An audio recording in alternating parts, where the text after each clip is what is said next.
ओम शांति। 24 अक्टूबर 2025 बाबा के महावाक्य। मीठे बच्चे, बाबा आए हैं तुम्हें घर की राह बताने। तुम आत्म अभिमानी होकर रहो तो यह राह सहज देखने में आएगी। प्रश्न: संगम पर कौन सी ऐसी नॉलेज मिली है जिससे सत्युगी देवताए मोहजीत कहलाए? उत्तर: संगम पर तुम्हें बाप ने अमर कथा सुनाकर अमर आत्मा की नॉलेज दी। ज्ञान मिला यह अविनाशी बना बनाया ड्रामा है। हर एक आत्मा अपना अपना पाठ बजाती है। वह एक शरीर छोड़ दूसरा लेती है। इसमें रोने की बात नहीं। इसी नॉलेज से सत्युगी देवताओं को मोहजीत कहा जाता। वहाँ मृत्यु का नाम नहीं। खुशी से पुराना शरीर छोड़ नया लेते हैं। गीत: नयनहीन को राह दिखाओ प्रभु। ओम शांति। मीठे मीठे रूहानी बच्चों प्रति रूहानी बाप कहते कि राह तो दिखलाता हूँ, परंतु पहले अपने को आत्मा निश्चय कर बैठो। देही अभिमानी होकर बैठो तो फिर तुमको राह बहुत सहज देखने में आएगी। भक्ति मार्ग में आधा कल्प ठोकरें खाई हैं। भक्ति मार्ग की अथाह सामग्री है। अब बाप ने समझाया है, बेहद का बाप एक ही है। बाप कहते हैं, तुमको रास्ता बता रहा हूँ। दुनिया को यह भी पता नहीं कौन सा रास्ता बताते हैं। मुक्ति, जीवन मुक्ति, गति सद्गति का। मुक्ति कहाँ जाता है? शांति धाम को। आत्मा शरीर बिगर कुछ भी बोल नहीं सकती। कर्मेंद्रियों द्वारा ही आवाज होता है। मुख से आवाज होता है। मुख न हो तो आवाज कहाँ से आएगा? आत्मा को यह कर्मेंद्रियां मिली हैं कर्म करने के लिए। रावण राज्य में तुम विकर्म करते हो। यह विकर्म छीछी कर्म हो जाते हैं। सत्युग में रावण ही नहीं तो कर्म अकर्म हो जाते हैं। वहाँ 5 विकार होते नहीं। उसको कहा जाता है स्वर्ग। भारतवासी स्वर्गवासी थे, अब फिर कहेंगे नरकवासी। विषय वैतरणी नदी में गोता खाते रहते हैं। सब एक दो को दुख देते रहते हैं। अब कहते हैं, बाबा ऐसी जगह ले चलो जहाँ दुख का नाम ना हो। वह तो भारत जब स्वर्ग था तब दुख का नाम नहीं था। स्वर्ग से नरक में आए हैं, अब फिर स्वर्ग में जाना है। यह खेल है। बाप ही बच्चों को बैठ समझाते हैं। सच्चा सच्चा सत्संग यह है। तुम यहाँ सत बाप को याद करते हो, वही ऊंच से ऊंच भगवान है। वह है रचता, उनसे वर्षा मिलता है। बाप ही बच्चों को वर्षा देंगे। हद का बाप होते हुए भी फिर याद करते हैं, हे भगवान, हे परमपिता परमात्मा, रहम करो। भक्ति मार्ग में धक्के खाते खाते हैरान हो गए हैं। कहते हैं, हे बाबा, हमको सुख शांति का वर्षा दो। यह तो बाप ही दे सकते हैं, सो भी 21 जन्म के लिए हिसाब करना चाहिए। सत्युग में जब इनका राज्य था तो जरूर थोड़े मनुष्य होंगे। एक धर्म था, एक ही राजाई थी। उनको कहा जाता है स्वर्ग, सुखधाम। नई दुनिया को कहा जाता है सतो प्रधान, पुरानी को तमो प्रधान कहेंगे। हर एक चीज पहले सतो प्रधान फिर सतो रजो तमो में आती है। छोटे बच्चे को सतो प्रधान कहेंगे। छोटे बच्चे को महात्मा से भी ऊंच कहा जाता है। महात्माएं तो जन्म लेते फिर बड़े होकर विकारों का अनुभव करके घर बार छोड़ भागते हैं। छोटे बच्चों को तो विकारों का पता नहीं है, बिल्कुल इनोसेंट है, इसलिए महात्मा से भी ऊंच कहा जाता है। देवताओं की महिमा गाते हैं। सर्वगुण संपन्न साधुओं की यह महिमा कभी नहीं करेंगे। बाप ने हिंसा और अहिंसा का अर्थ समझाया है। किसको मारना, इसको हिंसा कहा जाता है। सबसे बड़ी हिंसा है काम कटारी चलाना। देवताएं हिंसक नहीं होते, काम कटारी नहीं चलाते। बाप कहते हैं, अब मैं आया हूँ तुमको मनुष्य से देवता बनाने। देवता होते हैं सतयुग में। यहाँ कोई भी अपने को देवता नहीं कह सकते। समझते हैं हम नीच पापी विकारी हैं, फिर अपने को देवता कैसे कहेंगे? इसलिए हिंदू धर्म कह दिया है। वास्तव में आदि सनातन देवी देवता धर्म था। हिंदू तो हिंदुस्तान से निकाला है, उन्होंने फिर हिंदू धर्म कह दिया है। तुम कहेंगे हम देवता धर्म के हैं, तो भी हिंदू में लगा देंगे। कहेंगे हमारे पास कॉलम ही हिंदू धर्म का है। पतित होने के कारण अपने को देवता कह नहीं सकते हैं। अभी तुम जानते हो हम पूज्य देवता थे, अब पुजारी बने हैं। पूजा भी पहले सिर्फ शिव की करते हैं, फिर व्यभिचारी पुजारी बने। बाप एक है, उनसे वर्षा मिलता है। बाकी तो अनेक प्रकार की देवियां आदि हैं, उनसे कोई वर्षा नहीं मिलता है। इस ब्रह्मा से भी तुमको वर्षा नहीं मिलता। एक है निराकार बाप, दूसरा है साकारी बाप। साकारी बाप होते हुए भी हे भगवान, हे परमपिता कहते रहते हैं। लौकिक बाप को ऐसे नहीं कहेंगे, तो वर्षा बाप से मिलता है। पति और पत्नी हाफ पार्टनर होते हैं, तो उनको आधा हिस्सा मिलना चाहिए। पहले आधा उनका निकाल, बाकी आधा बच्चों को देना चाहिए। परंतु आजकल तो बच्चों को ही सारा धन दे देते हैं। कोई कोई का मोह बहुत होता है।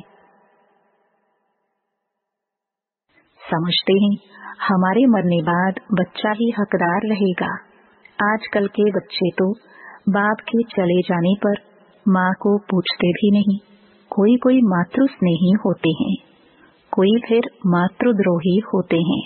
आजकल बहुत करके मातृद्रोही होते हैं, सब पैसे उड़ा देते हैं। धर्म के बच्चे भी कोई कोई ऐसे निकल पड़ते हैं जो बहुत तंग करते हैं।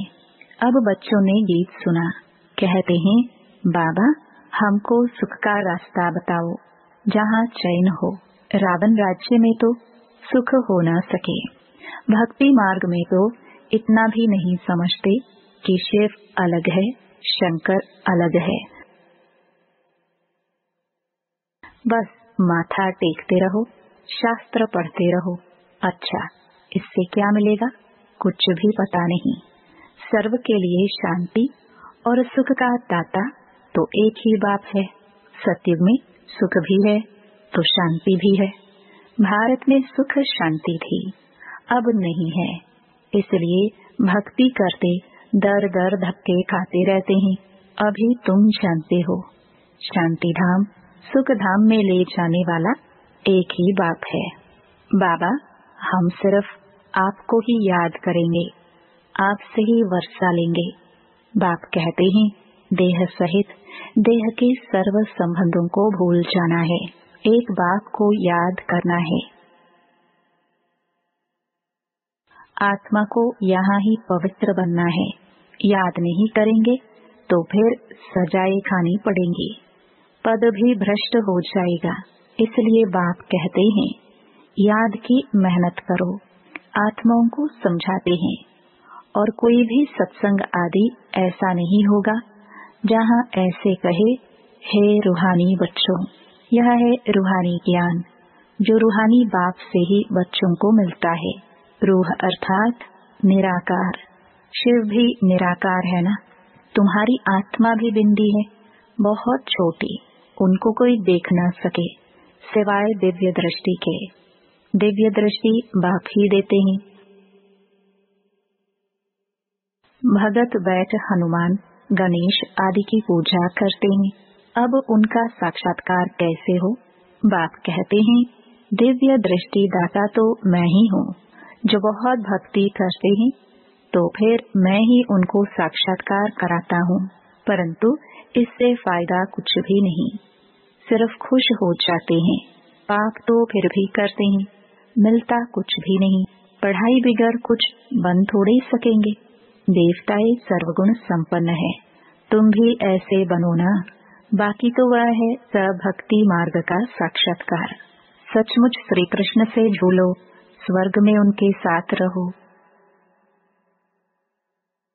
वह तो पढ़ाई पर है। जितना श्रीमत पर चलेंगे उतना ऊंच पद पाएंगे। श्रीमत भगवान की गाई हुई है, श्री कृष्ण की श्रीमत नहीं कहेंगे। परमपिता परमात्मा की श्रीमत से श्री कृष्ण की आत्मा ने यह पद पाया है। तुम्हारी आत्मा भी देवता धर्म में थी, अर्थात श्री कृष्ण के घराने में थी। भारतवासियों को यह पता नहीं है कि राधे कृष्ण आपस में क्या लगते थे। दोनों ही अलग अलग राजाई के थे। फिर स्वयंवरवाद, लक्ष्मी नारायण बनते हैं। ये सब बातें बाप ही आकर समझाते हैं। अब तुम पढ़ते ही हो स्वर्ग का प्रिंस प्रिंसेस बनने के लिए। प्रिंस प्रिंसेस का जब स्वयंवर होता है तब फिर नाम बदलता है। तो बाप बच्चों को ऐसा देवता बनाते हैं। अगर बाप की श्रीमत पर चलेंगे तो तुम हो मुख वंशावली, वह है खुख वंशावली। वह ब्राह्मण लोग हथियाला बांधते हैं काम चिता पर बिठाने का।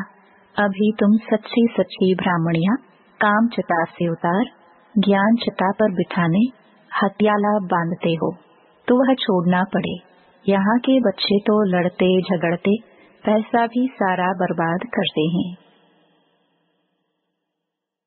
आजकल दुनिया में बहुत गंद है। सबसे गंदी बीमारी है बायोस्कोप। अच्छे बच्चे भी बायोस्कोप में जाने से खराब हो पड़ते हैं, इसलिए बीके को बायोस्कोप में जाना मना है। हाँ, जो मजबूत हैं उनको बाबा कहते हैं वहाँ भी तुम सर्विस करो, उनको समझाओ। यह तो है हद का बायोस्कोप। एक बेहद का बायोस्कोप भी है। बेहद के बायोस्कोप से ही फिर यह हद के झूठे बायोस्कोप निकले हैं। अभी तुम बच्चों को बाप ने समझाया है मूल वतन जहाँ सभी आत्माएं रहती हैं, फिर बीच में है सूक्ष्म वतन। यह है साकार वतन। खेल सारा यहाँ चलता है। यह सृष्टि चक्र ही रहता है। तुम ब्राह्मण बच्चों को ही स्वदर्शन चक्रधारी बनना है, देवताओं को नहीं। परंतु ब्राह्मणों को यह अलंकार नहीं देते हैं, क्योंकि पुरुषार्थी हैं। आज अच्छे चल रहे हैं, कल गिर पड़ते हैं, इसलिए देवताओं को दे देते हैं। श्री कृष्ण के लिए दिखाते हैं स्वदर्शन चक्र से अकासुर बकासुर आदि को मारा। अब उनको तो अहिंसा परमो धर्म कहा जाता है, फिर हिंसा कैसे करेंगे? ये सब है भक्ति मार्ग की सामग्री। जहाँ जाओ शिव का लिंग ही होगा। सिर्फ नाम कितने अलग अलग रख दिए हैं। मिट्टी की देवियां कितनी बनाते हैं, श्रृंगार करते हैं, हजारों रुपया खर्च करते हैं। उत्पत्ति की फिर पूजा करेंगे, पालना कर फिर जाए डुबोते हैं।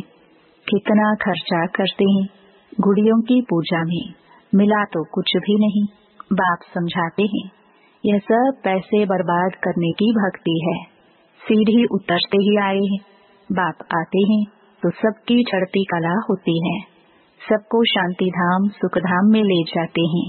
पैसे बर्बाद करने की बात नहीं। फिर भक्ति मार्ग में तुम पैसे बर्बाद करते करते इंसॉल्वेंट बन गए हो। सॉल्वेंट इंसॉल्वेंट बनने की कथा बाप बैठ समझाते हैं। तुम इन लक्ष्मी नारायण की डिनास्टी के थे ना, अब तुमको नर से नारायण बनने की शिक्षा बाप देते हैं। वो लोग तीजरी की कथा अमर कथा सुनाते हैं, है सब झूठ। तीजरी की कथा तो यह है जिससे आत्मा का ज्ञान का तीसरा नेत्र मिलता है। सारा चक्र बुद्धि में आ जाता है। तुमको ज्ञान का तीसरा नेत्र मिल रहा है। अमर कथा भी सुन रहे हो।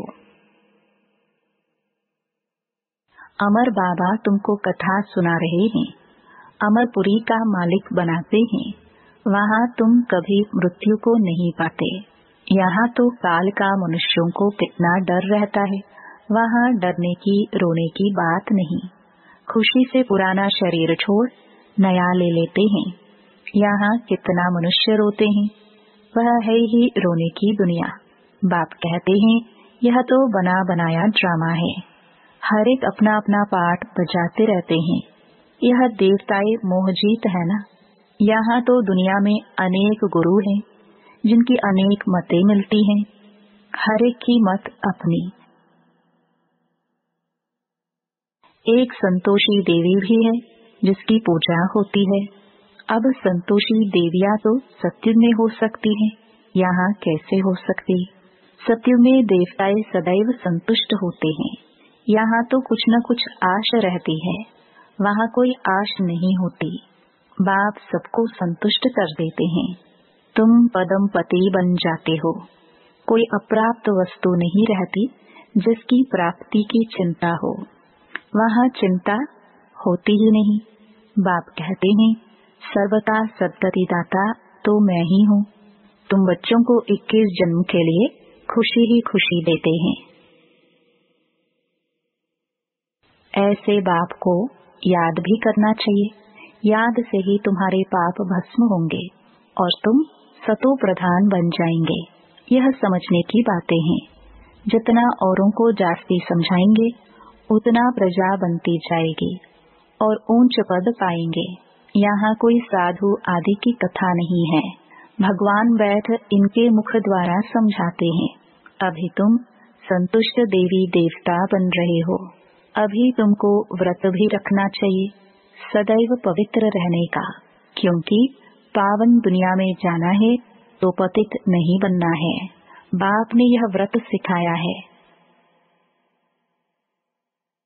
मनुष्यों ने फिर अनेक प्रकार के व्रत बनाए हैं।